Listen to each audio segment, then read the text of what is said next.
This is going to be our home now. The rest of the stuff is arriving today, so please take care of them. What? Why are you deciding this on your own? Oh, by the way, Anna will be coming too. Please welcome her. I had noticed that they had started coming over more often since we moved into the high-rise condo, but I never expected such bold actions. I immediately asked my husband, who had just returned from work. Your mother and her family are saying they're going to live here? Oh, yeah, that was today, wasn't it? What are you talking about? Huh? Didn't I mention it? They're moving in with us today. Haha. I was dumbfounded by my husband's laughter. I couldn't think of what to say next. Don't just stand there. Get ready to make dinner. We're celebrating today. At those words, my anger reached its peak. How can this be allowed? After all, we can live here thanks to me. Huh? What are you talking about? That's not true. As we were arguing, my mother-in-law arrived. If you hate living together so much, why don't you just leave? Then she threw an envelope on the table. What is this? It's severance money from us. Severance money? There's $10,000 in the envelope. Take it, get divorced, and leave. We'll take the house. The in-laws were snickering at me. At that moment, I made up my mind. They are such fools. Lucky me. Understood. I'll leave right away. I quickly packed my bags and left the house, jumping for joy. But this wasn't the end. I couldn't stop laughing, thinking about what would happen to my in-laws next. My name is Sarah, and I work as a bank employee. I thought I would have a happy life married to Kevin. But marriage doesn't always go as planned. I realized this when I first met my mother-in-law. So you are Sarah. What do you do for a living? I'm a bank employee. Oh, a bank employee, huh? I guess you don't have to be too smart to do that. What?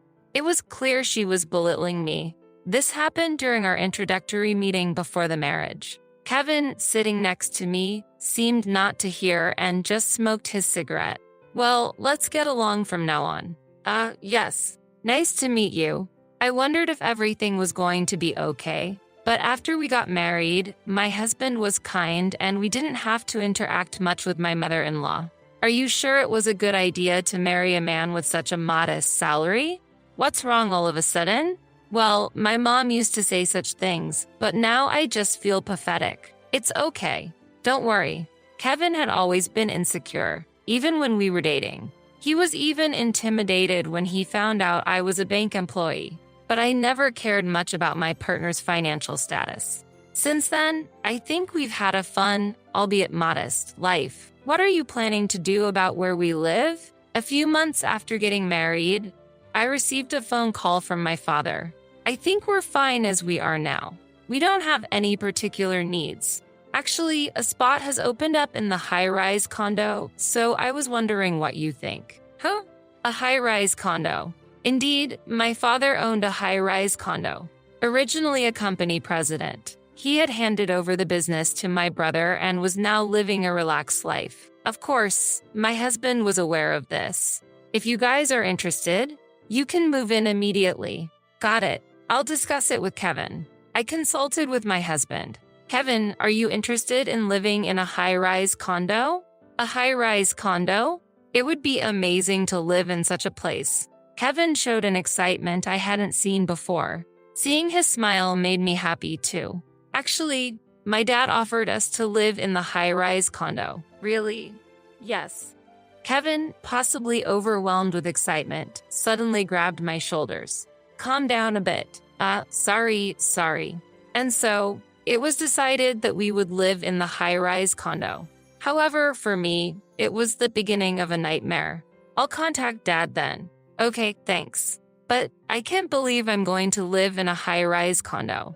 Kevin's eyes sparkled. After getting Kevin's approval, I called my dad the next day. Hello, Dad. Kevin agreed, so we've decided to move in.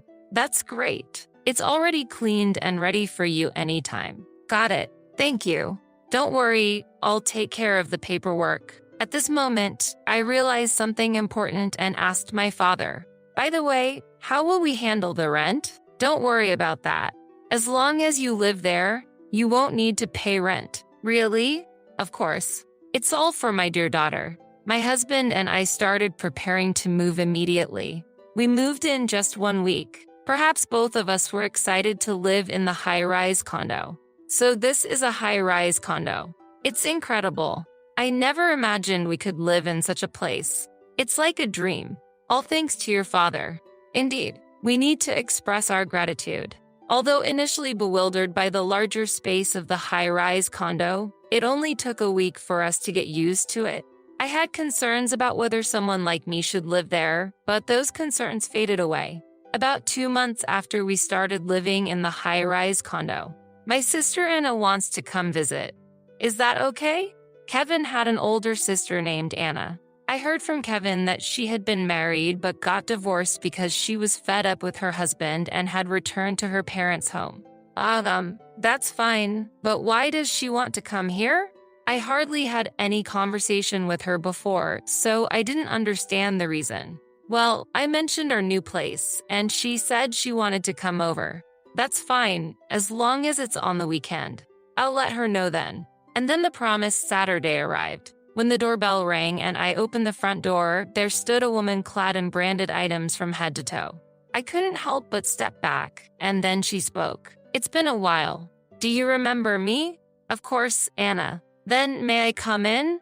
Oh, excuse me. Please come in. My sister-in-law entered the house and seemed to be inspecting every corner. She checked each room, nodding as if satisfied with something. Is there something that concerns you? I was just admiring the house. Ordinary people can't live in such a place, right? It's all thanks to my father.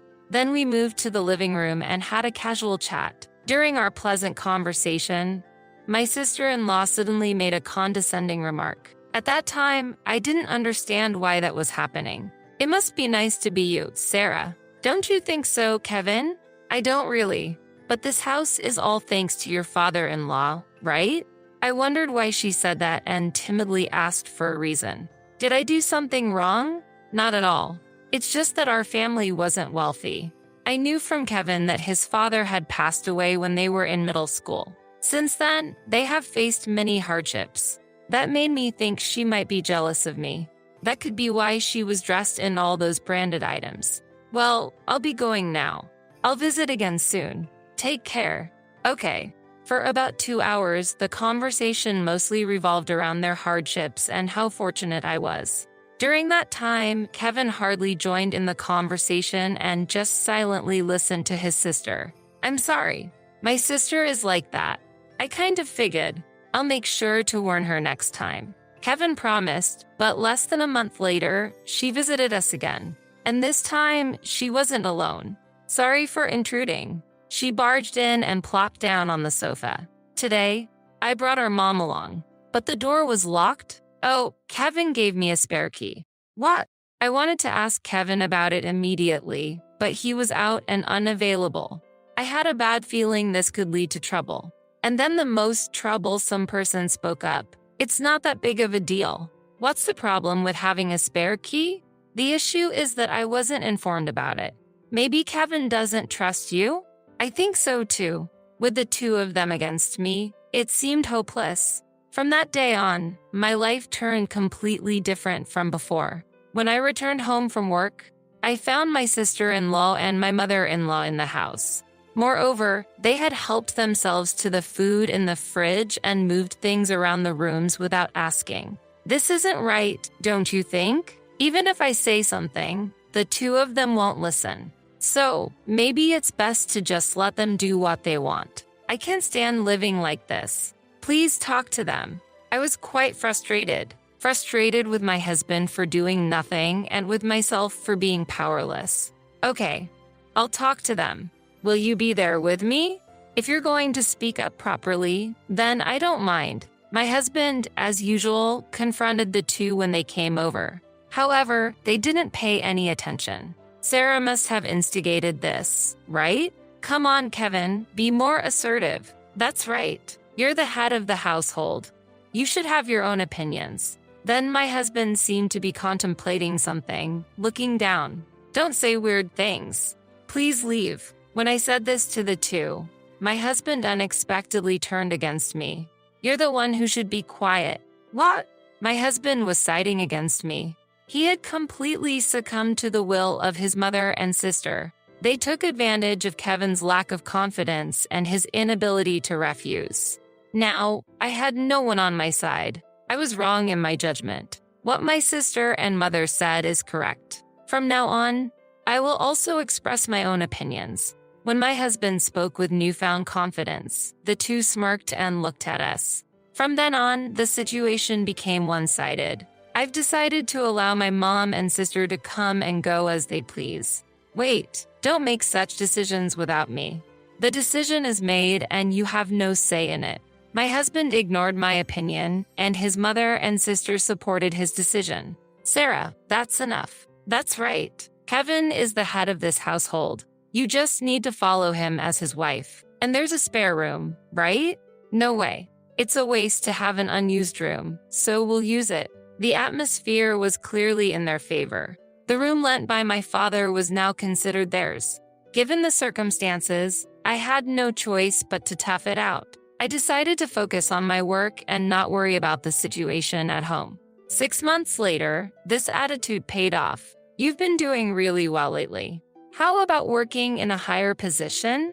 Me, I've been watching your work recently, and I think you're the right person for the job. Thank you. I'll continue to do my best. It was an unexpected motivation, but it was the happiest thing that had happened to me so far. However, there was a problem. You've been coming home late recently. What have you been up to? Just work. Really? Aren't you having an affair? If you think it's a lie, go ahead and check. This is where my mother-in-law and sister-in-law would chime in. Getting so defensive makes you look even more suspicious. Anna might be right, but Mom, no one would pay attention to Sarah with her looks. Indeed, they clapped their hands and laughed together. They were just having fun teasing me. Until then, they would come over maybe 3 times a week at most, but recently, they started to be at our house almost every day. One day, my mother-in-law came to me and said something totally off base. Do you need something? Do you even understand? Understand what? Have you ever thought about why you can live in a place like this? A woman like you doesn't fit in here. I thought to myself, that's more like her. You can't even do household chores properly. You're useless here. Do you get that? I was continuously bombarded with such baseless accusations. Of course, I wanted to retort immediately, but I felt that nothing I said would improve the situation. I chose to stay silent. Afterwards, perhaps bored, my mother-in-law returned to her room. Just as I was about to start preparing dinner, my sister-in-law came. I heard the conversation earlier.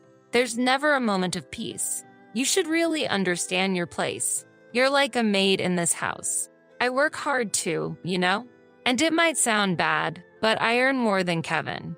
Then you should contribute that money to the household expenses. For us, of course. I couldn't agree with her argument. I wasn't living in luxury.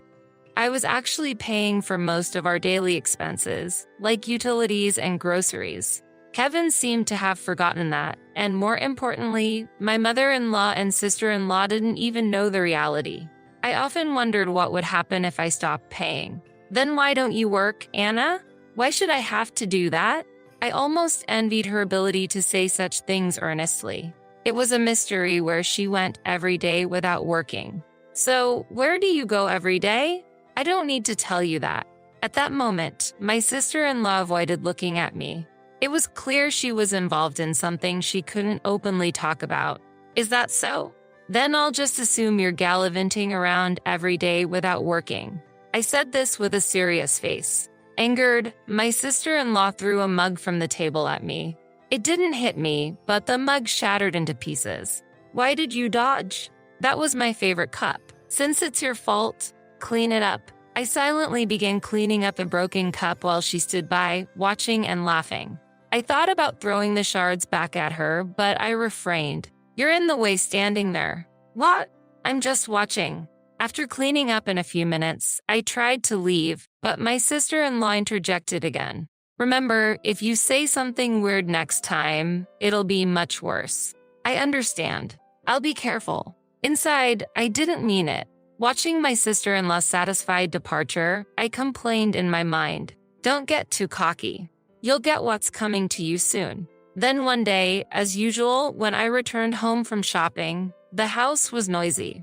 Entering the house, I was met with a multitude of cardboard boxes everywhere. My mother-in-law was bustling around. "What are you doing? This is going to be our home now. The rest of the stuff is arriving today, so please take care of them." "What? Why are you deciding this on your own? Oh, by the way, Anna will be coming too. Please welcome her." I immediately asked my husband, who had just returned from work. "Your mother and her family are saying they're going to live here?" "Oh, yeah, that was today, wasn't it? What are you talking about?" "Huh? Didn't I mention it? They're moving in with us today." I was dumbfounded by my husband's laughter. I couldn't think of what to say next. "Don't just stand there. Get ready to make dinner. We're celebrating today." At those words, my anger reached its peak. How can this be allowed? After all, we can live here thanks to me. Huh? What are you talking about? That's not true. Are you serious? Serious? But you're just obeying everything your family says. What did you say? Say that again. My husband raised his hand towards me. At that moment, it wasn't fear I felt, but disbelief at how my husband, who used to be so unassertive, could change to this extent. "Going to hit me? Try if you dare." Then, my husband slowly lowered his arm. Apparently, my words intimidated him, and he calmed down a bit. But then, he started laughing, recalling something. "What are you laughing at? I just remembered why we got married. You should be thankful that you could marry me." "What are you talking about? You might not know, but I married you because nobody else was interested. Before, I thought we got married out of love. Now, being told this, there's nothing I can do."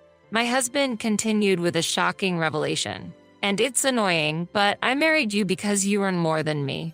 "Oh, but that's what Mom told me." I felt nothing but anger towards my laughing husband. "So that was the reason. Since you're married to someone like me, it's only natural for you to contribute to the living expenses. Indeed, ever since we got married, I was the one who always provided the money whenever needed. I never thought you were such a terrible person. That's mutual. You only bring home money, and I never thought you could be so boring." As my husband and I were arguing, my mother-in-law arrived. "If you hate living together so much, why don't you just leave? Why should I have to do that? We don't need someone like you in this place." My sister-in-law agreed. "Sarah is unnecessary. Nothing will change if you're gone." Then, my mother-in-law threw an envelope on the table. "What is this?" "It's severance money from us." "Severance money? There's $10,000 in the envelope. Take it, get divorced, and leave. We'll take the house. Haha." My in-laws were smirking at me. At that moment, I made up my mind. The high-rise condo I was living in was technically in my name, but I was only borrowing it for free from my father. And then I thought of a way to retaliate against them. Such foolish people. This is an opportunity for me. I decided to act immediately. "Understood. I'll leave right away. I thought you would put up more of a fight." Well, that's the kind of woman she was. "Too bad, but I don't want to see your face anymore, so leave quickly." I was planning to do so without you telling me. I quickly packed my bags and left the house, almost dancing with glee. Imagining what would happen to my in-laws next made me unable to stop laughing. I decided to go back to my parents' house to inform my father about the situation. "Why have you come back suddenly?" "I've been kicked out of the house." "Kicked out? How did that happen?" "Well, you see." I explained to my father what had happened that day and the events leading up to it. I could see my father's face turning to anger as I spoke. After I finished, he was angrier than I had ever seen him. "Let's kick them out immediately." But I stopped him. "Wait, Dad, I have a better idea." "What kind of idea?" I shared the plan I had thought of when leaving the house. My father nodded and accepted my suggestion. "That's a brilliant idea, right? This way, it benefits you as well, and I get my revenge. So, you'll take care of it?" "Yes, don't worry." The next day, I contacted my husband immediately. "About the apartment. I have no intention of giving it back. I know. but the ownership is still mine, so I'm thinking of transferring it to you. Then it will truly be yours, right? I see. I don't want to cause you any trouble. I'll handle the paperwork. Is that okay? Okay. I'll leave it to you. All right. I'll also send the divorce papers by mail. Take care. After saying that, I hung up the phone. Just before hanging up, I could sense my husband's joy. A week later, the divorce was finalized, and the paperwork for the high-rise condo was completed. All that was left was to wait. Hey, I got a bill for $6,000. What's the meaning of this? Explain. A month later, my furious husband called. It was hard to suppress my laughter at his reaction. Well, it's a high-rise condo, you know? Did you think you could live there for free? But the rent was free until now, wasn't it? Indeed, when I was there, haha. This is no joke. He was shouting so loudly that I had to pull the phone away from my ear. It was free because I was there, but now that it's yours, you need to pay the rent. We're not going to pay that. You can choose not to, but remember, the owner of the apartment is my father. After a moment of silence, my mother-in-law took the phone. I heard from Kevin what you did. That was unnecessary of you. Unnecessary? I believe what I did was entirely justified. Please don't be mistaken. What an impudent woman you are. It doesn't matter to me. Haha. You shouldn't have given me $10,000 then. I provoked my mother-in-law. I thought I wouldn't have to deal with them anymore. Indeed, my words got to her. We will absolutely not pay. Is that so? That's fine by me. But don't say I didn't warn you if my father decides to sue. My mother-in-law seemed shaken, losing her previous confidence. Aren't you ashamed to rely on your father? Not at all. It's more shameful for someone who tried to manipulate their son to their own ends, don't you think? I can have a reasonable conversation with you, so let's send this. She must have realized she was at a disadvantage because she abruptly hung up the phone. She was just running away. I immediately informed my father about the conversation. I see. Then I need to do something about it for my daughter. I'm counting on you. My former in-laws acted impulsively, thinking only of their convenience, and this was the result. Such a pitiful parent and child. They will face more difficulties from now on. I will just wait and enjoy watching. Time passed, and my ex-husband and his family continued living in the high-rise condo without paying rent. Eventually, my father had to take action. I just billed them for the past due rent. Really? We can't ignore this any longer. It will be a good lesson for them. Then, a new revelation came to light. There were traces of unauthorized purchases made with a credit card in my name. A lawyer, introduced by my father, was hired, and preparations for a lawsuit began, demanding reimbursement from my ex-husband and his family. Why should we pay you? The first to object was my sister-in-law, mostly because the purchases were expensive branded bags and clothes. How can you say that after shopping with someone else's money? This is clear theft. It's pathetic to fuss over such trivial matters. Besides, those purchases were made before your divorce, so I think they're invalid. Unfortunately, that logic doesn't apply. You and I are strangers now. I don't care about that. The call was from my sister-in-law, but she hung up unilaterally. Escaping seems to be their usual tactic. However, they couldn't escape and had to make the payment. They must pay the rent for the apartment, but that family doesn't have the means to pay. There was one person who came begging for forgiveness. What are you saying now? We can't afford to pay such an amount. We'd be ruined even if we took out loans. You understand, right? My mother-in-law was trying to get sympathy through tears. It's all your responsibility. Aren't you ashamed at this point? I know that. I'm asking you, having known about it fully well. I felt it was a waste of time to be involved with these people. It's impossible. Please make sure to pay the full amount. Please help me. Afterward, it seems they continued to live in poverty. The three of them, having lost their place to live, returned to their old family home, which was in a dilapidated state to neglect. Eventually, they realized they needed more money to live and decided to sell it for a cheap price. I heard, Sarah, please help me. I received a call from my ex-husband, Kevin, but I ignored it and hung up. In the end, I was able to live in the high-rise condo they had left. Of course, I don't have to pay any rent. My work is going well, and from now on, I will live my life putting my happiness first.